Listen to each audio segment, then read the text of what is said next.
Welcome back to section 2 of chapter 10. In this section, we're going to be looking at vectors in space. It's going to actually be very similar to two dimensions. In fact, the whole thing I have a review of two dimensions and then what it looks like in three dimensions, and it is basically the same. This is an overview or a review of vectors, which took us a couple sections when we looked at it in two dimensions, because we'll go through what are they, the different forms, adding scalar multiples, dot products, as well as the angle between two vectors and parallel vectors and stuff like that. So let's get going. So the very first thing we're going to look at is the component form. In two dimensions, that was just this. Remember, a vector looks kind of like a point, except that it uses the angle brackets instead of parentheses. So an example here could be v equals 1 comma negative 4. That's a vector in component form. For three dimensions, it's the same thing, except there's three things. Just like with a point in three dimensions, there's 3 points because we have the x component, the y component, and the z component. So our vector here could be 1, negative 4, 7. I mean, it's just whatever it is. And remember, that's how you get from the first point, the initial point, to the terminal point, which is the ending point of the vector. We have the unit vector form as well. That was the form that involves the I and the j, where I is the x component, j is the y component, and then we just change it so it makes it a sum instead of using the brackets. So, for example, if we use the exact same vector that we had up here, it would be v equals 1i. You wouldn't usually put the 1, but whatever, minus 4j. Same thing with 3D, except we have I, j, and k. Why do we use k? Because it's the letter that comes after j. And so it would expand out the exact same way. And so our vector, the same one we had up here in unit form, v would be 1i minus 4j plus 7k. And so, I mean, you can translate it back and forth between them. It's super easy. A lot of things, component form works better, but some things, the unit vector form works better. And so it's just nice to be able to use both of them. Next piece, the magnitude. If you remember the magnitude, that's the distance, the length of the vector. It translates in word problems. It could be the power, the speed, a lot of things. But as far as the graph actually goes, it's the length. And so it's just distance formula. It's the x component squared plus the y component squared, and then square root. So if we have our vector v is 3, 5, the magnitude of v, and the hardest part about magnitude, remember, is knowing what it's asking. So many people just give me a absolute value. It's not an absolute value. It's the distance. Anyway, so it'll be the square root of 3 squared plus 5 squared, which is the square root of 9 plus 25. So the magnitude of v equals the square root of 34. Same thing for three dimensions, except we have three pieces to it. So if we have our vector is negative 1, 3, negative 2, the magnitude is going to be the square root of negative 1 squared plus 3 squared plus negative 2 squared. Now remember, when you're doing this, the negatives aren't going to be a factor because when you square them, they will be positive. don't blindly put them into your calculator and get things like -1 and -4. Don't do it. Don't be that guy. So when we do this correctly, we'll get the square root of 1 plus 9 plus 4, which is the square root of 14 would be the magnitude of this one. Next piece, a unit vector. Not the unit vector form, as we saw on the last slide, but an actual unit vector, a vector of length 1 going in the direction of the vector that we have. In order to get this in 2 dimensions, we just took the vector and divided by the magnitude. So if we use the same one that we just had, our unit vector would be 3 over root 34, comma, 5 over root 34. That would be the unit vector. If we found the magnitude of this, it would come out to be 1, and it goes in the exact same direction as our original vector v. Well, in 3 dimensions, it's actually the exact same thing. It's the vector divided by the magnitude. If you wanted a unit vector in 4 dimensions, it would be a vector divided by the magnitude.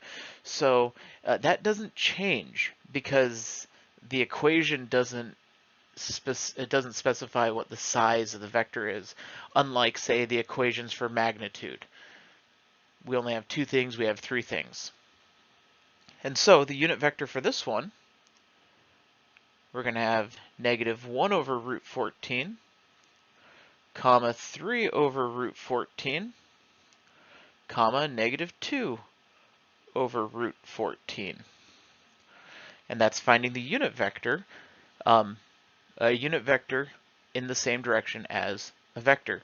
You find the magnitude, divide by the magnitude. Next piece, sum of vectors. If we remember 2-dimensional, we just add the x component, add the y component. Super easy. So if we have u was -2 comma 4, and v is, say, 3 comma 7, u plus v is going to be -2 plus 3 is 1, 4 plus 7 is 11. Super easy. We just add these two together and add these two together. In 3 dimensions, same thing, only we have 3 pieces to it.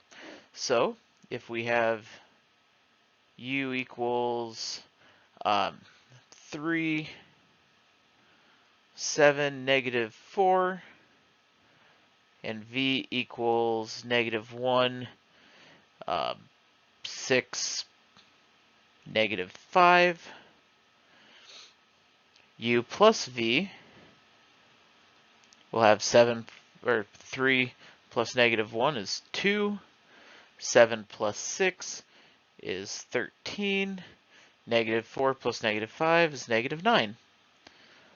So we can add our 2 vectors together. It's the exact same thing we did for 2 dimensions. We just have that 3rd piece in there. Scalar multiples, same idea.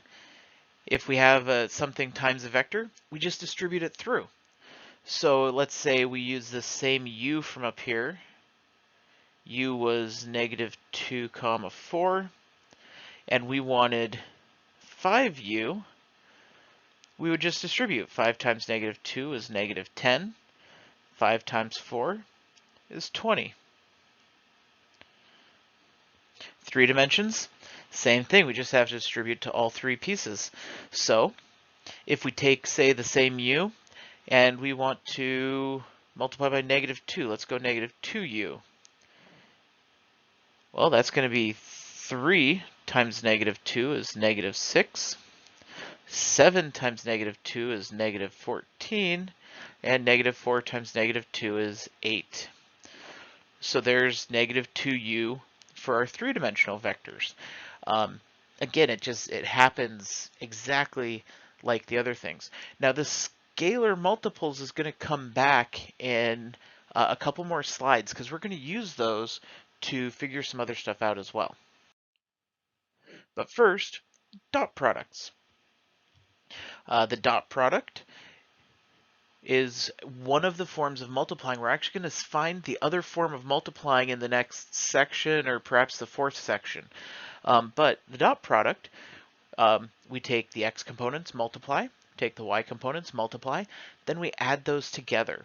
So if we had, say, u was 2, 5, and v is 3, -1, u dot v, v not 5, is going to be 2 times 3 plus 5 times -1. 2 times 3 was 6, plus 5 times -1 is -5. So u dot v, in this case, would equal 1. Notice this is a scalar. This is a number. This is not a vector. The dot product returns a scalar, or a number. In 3 dimensions, same thing, except we have the z ones we have to multiply and add in as well. So if we say u equals 3, -1, 4, and v equals 2, 7, 3, then u dot v is going to be 3 times 2 plus -1 times 7 plus 4 times 3. I wouldn't normally write out this step. I'd go 3 times 2 is 6. And so I'd write out this next step. We'd have 3 times 2 is 6, minus 7 plus 12 is going to be 11. So that's the dot product, which is, again, a scalar. It's something that is used in a few things, specifically finding the angle between the vectors. So now the angle between the vectors in 2 dimensions and 3 dimensions, just like the unit vector, the equation is the same. So the cosine of the angle in between them is going to be u dot v divided by the product of the 2 magnitudes.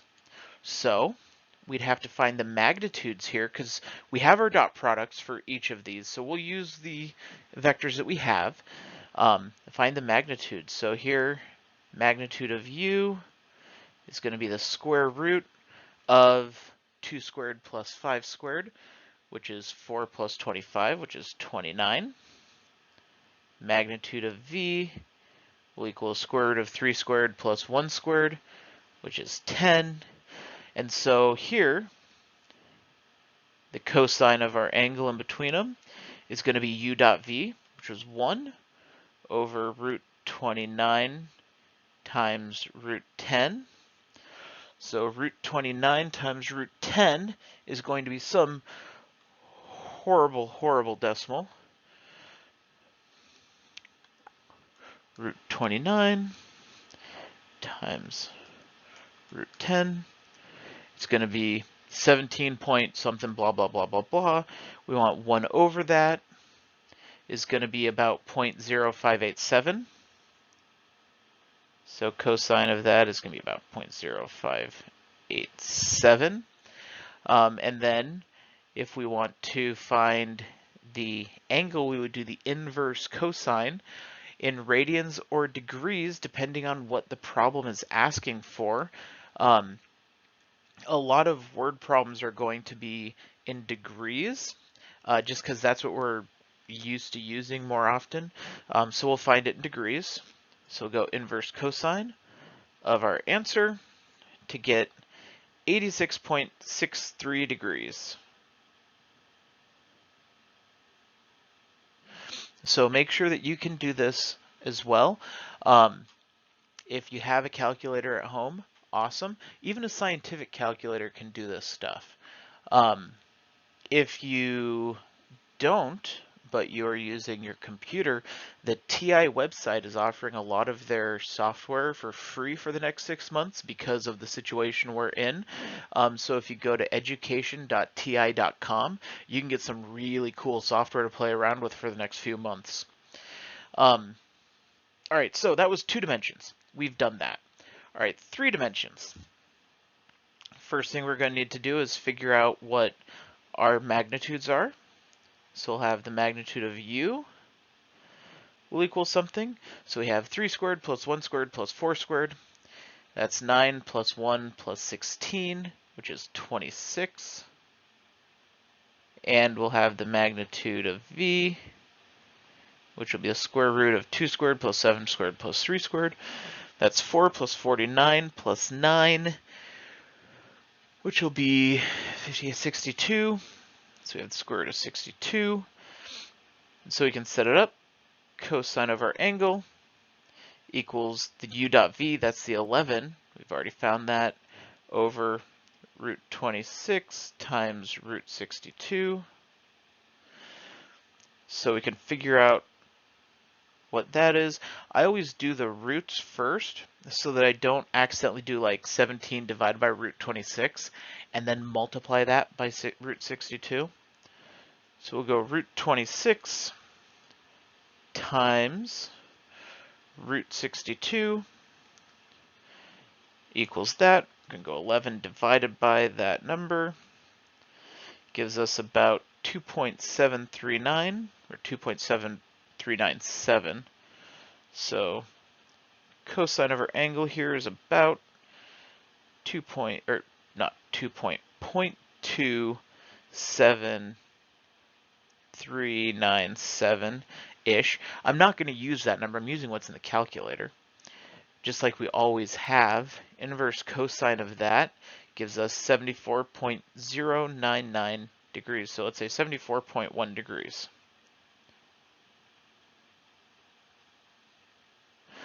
So that's how we can find the angle between the two vectors. It's the same as we did in 2 dimensions a couple chapters ago. Next we use parallel vectors. Vectors are parallel if they are scalar multiples of each other. So if we have in 2 dimensions, if we have the vectors 2, 6, and the vector, let's go 6, 18, this one is going to be 3 times 2, 6. So it's a scalar multiple of it. They are parallel. They just have different magnitudes, but they're going in exactly the same direction. One way of finding this, like here it was pretty easy. It's like, oh, well, that's multiply by 3. If you take the x components and divide them, and then the y components and divide them, if you get the same number, then they're parallel. So for 3D, same exact thing. It's just all 3 of them have to work out. So if we have 1, 7, 4, and we have, I won't make it too complicated here. Let's go 5, 35, 20. Hey, this is just going to be 5 times 1, 7, 4. So these two would be parallel. Again, if you can factor that out, they're parallel. If you can't, then they are not parallel. It has to work for all of the pieces of it. Collinear points they're collinear. They're in the same line if the vectors between any 2 of the points, usually you're going to have 3 points. If the vectors between them are parallel, or they're scalar multiples of each other, then those points are collinear. So you would have 3 points. So let's say for 2 dimensions we have the point 1, 3, the point 2, 5, and the point 4, 9. We can find any 2 vectors, either like the first and second, second, third, first and second, first and third, doesn't matter, any two vectors. So let's find these two. To get from 1 to 2, that's going to be 1. 3 to 5 is going to be 2.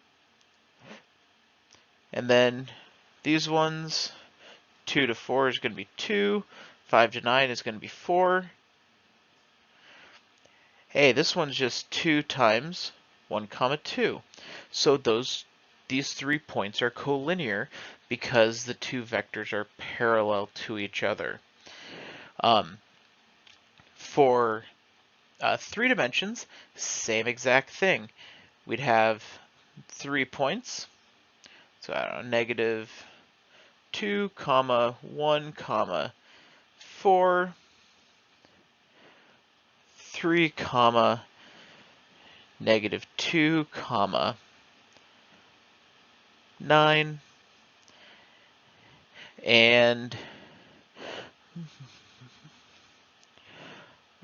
13, comma negative 8, comma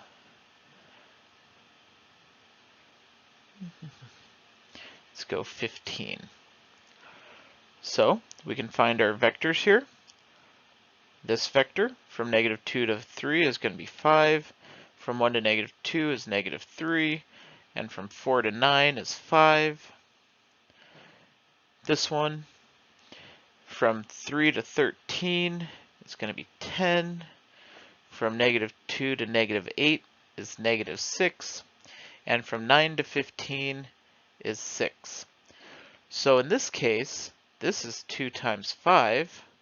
This is 2 times negative 3, but this one doesn't work. So these ones are not collinear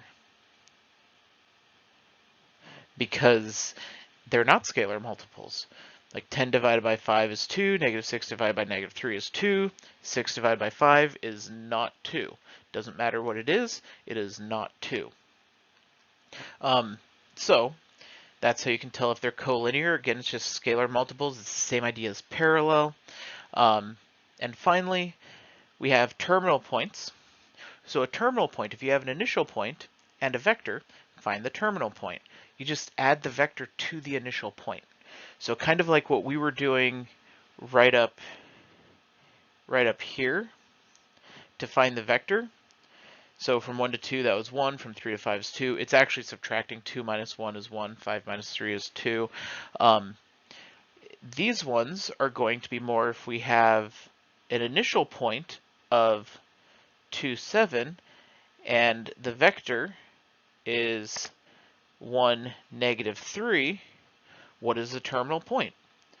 Well, we would go 2 plus 1 is 3, and 7 plus negative 3 is 4 to get the terminal point. Same thing with 3 dimensions. If we have the initial point is 0, negative 1, 5, and the vector is 7, negative 2, 4. That's a vector. Then the terminal point would be 0 plus 7 is 7. Negative 1 plus negative 2 is negative 3. 5 plus 4 is 9. So, finding the terminal point is pretty easy. You could also, if you had the terminal point, you could go backwards and find the initial point by subtracting. And so that's a pretty straightforward, not too hard thing. But notice everything we did was basically the same as in 2 dimensions, which we did a couple chapters ago. So there's not really anything new here. Chances are, if I just gave you the stuff, you could have had most of it figured out about 25 minutes ago without ever having to listen to me. But where would the fun in that be? So, as you're working on this, remember to always keep working problems, keep asking questions, and as always, happy mathing. Until next time.